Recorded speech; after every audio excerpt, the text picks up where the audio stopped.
істей береміз. Ассалаумағалейкум. Қазір Нұржан бабамыздың ангинасы шығып, температура беріп жатыр екен, соған күнделетіп жаңағыдай суджук терапия істеп береміз. Ангинаны ешқандай дәрісіз, анамносыз емдейміз. Жаңағы 2-3 күн болды ма?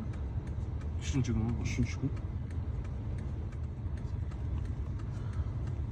Қазір жасап берем, и бағана растворды ертеңдерді істей беру керек. Сол қолдікі оң жаққа, оң жақтікі сол жаққа әсер етеді. Оң жақ сол басталып атқан кезде оң жағы да менде.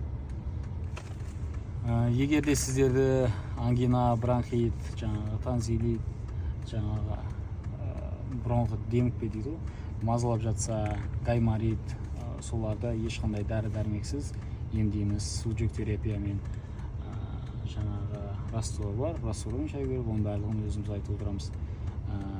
Осындай ауыр мазалап жүрген болса, мына нөмерге жазыңыздар, WhatsApp-қа. Шымкент қаласынан емдейміз. Уағалейкум ассалам, жақсы шүкір аман есен. Я басылып қалды. Жақсы болып қалды. Алла разы болсын. Сол бүгін қалаға жұмыстармен шығып, 2-3 күн жатып қалғаннан кейін жұмыстар жиналып қалған еді, 1-2 күндік. Соларды қазір тындырып, Армани энергиямен үйге қарай келе жатырмын. Иншалла. Саған бауырым, рахмет, Алла разы болсын.